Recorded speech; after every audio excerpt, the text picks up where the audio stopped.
Hi, my name is Shailesh Bhupalam. I am going to take economy classes for this session. Today's class is going to be about WTO, that is World Trade Organization. So first we are going to look at free trade as an idea and how it came to be, that is the concept. Second, next we are going to look at WTO as an institution. So that is the context of WTO, how WTO as an institution came into be. And next we are going to look at the content, that is what WTO does as an institution and what it has done so far and its structure. So now first we look at free trade as an idea. So as an idea, free trade was not always there. Earlier we had something called mercantilism. This idea dominated economic thought for around 200 years. From 15th to 17th century, mercantilism was the major idea that dominated economic thought. For instance, British mercantile policies in India are famous for their ideas. So basically what they did was, any mercantile policy would try to ensure that they increase their exports from one country. Whatever UK's mercantile policies tried to ensure that exports from UK increased, and at the same time they tried to reduce its imports as much as possible. So this is to make sure that they are self-sufficient as an economy, that is to produce as much of their products and services within the country as possible. So this it was an assumption that it would lead to highest wealth for an economy, this mercantile policies. But all this changed when in 17th century a major work by a major thinker gave a new impetus to economic policy, that was Adam Smith. And Adam Smith gave this idea of free trade. Adam Smith, Wealth of Nations.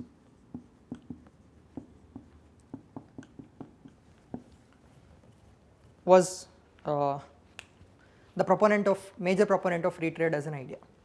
Now we will look at why free trade is better than mercantile policies, what are the advantages of free trade. Before going to WTO, we will just look at how free trade as an idea helps. First thing is new goods and services. See, here you can see two islands, consider this as island A and island B. This is a thought experiment given by J.S. Mill. Basically he said, if one island produces only wine and the other island produces only cheese and they don't trade with each other, there is no way that this island can enjoy wine or this island can enjoy cheese, because these people don't know how to make cheese and those people don't know how to make wine. So first advantage is new goods and services. We have to understand that there are some geographical realities which will ensure that no country can produce everything they want, although they would want to produce it, we cannot produce everything we want. For example, consider the case of India. India is a tropical country. If we want to produce say olive oil, there is a very limited aspect of production of olive oil in India, because we do not have the climate for production of olives. So this leads to a situation where we have to import olive oil. Similarly, imagine a country like say Norway. Nordic countries cannot grow mangoes as a fruit because they are tropical fruits. If they want to enjoy mango as a new product, then they would have to import it. So no country in the world is completely self-sufficient, nor can it anyway be self-sufficient, because it is not always possible to produce goods and services on their own. That is why first reason why we need free trade is for every country to enjoy new goods and services. Second reason is comparative advantage. In economy, when we say comparative advantage, it is the ability for an economy or a country to produce goods and services cheaper than others. Just now we discussed only some countries can produce some goods, but there is a situation where other countries can also produce these goods, but not at the same level of quality or sometimes at a much higher cost. For example, imagine a situation where India is able to produce textiles at a cheaper cost than USA. Because the labor cost in India is much cheaper compared to USA, India has a comparative advantage with respect to textiles compared to USA. So textiles manufactured in India are much cheaper compared to whatever textiles are manufactured in USA. So people who are buying these textiles will be able to get the same level of quality if they are buying Indian textiles rather than US textiles. So that is why each country will have its own comparative advantage. So if each country, if it produces only what it is able to produce at a cheaper cost, what it produces best, then in that situation the whole efficiency in the world economy will improve and growth of the world will improve. This was the idea of Adam Smith, and this idea was sold.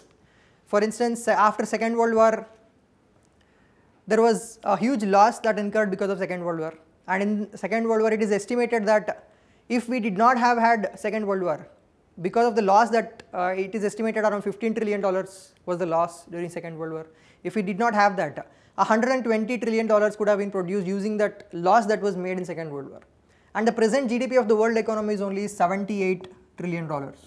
So you can imagine the huge amount of loss that we incurred.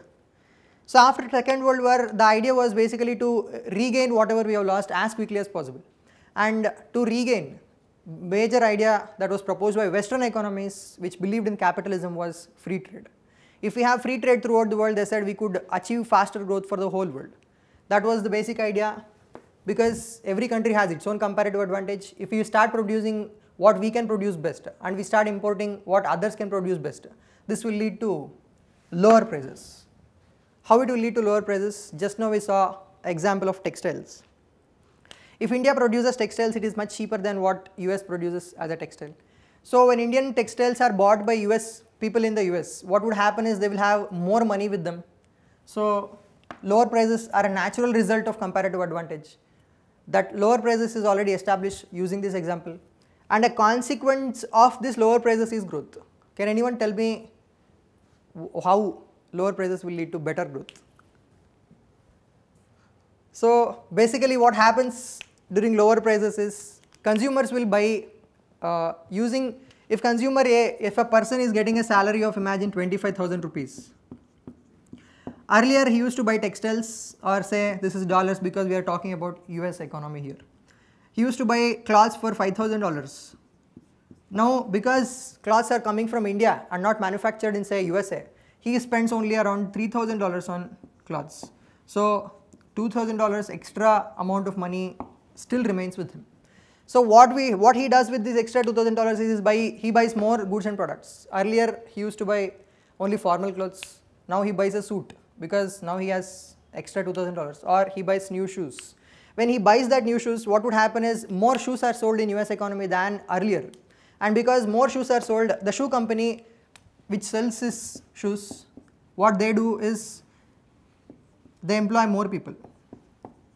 Because more shoes have to be produced now, they employ more people. And when they employ more people, what happens is this person gets an extra salary. Earlier this person was unemployed and now he is employed, he is getting a salary. And because he is getting a salary, he will start buying more clothes and shoes in the end. So this creates a cycle, a positive cycle. This is called a virtuous cycle in an economy. And this virtuous cycle leads to growth. This was the basic idea of how free trade leads to growth in the world economy. How free trade will lead to overall improvement of quality of lives in the world economy for people.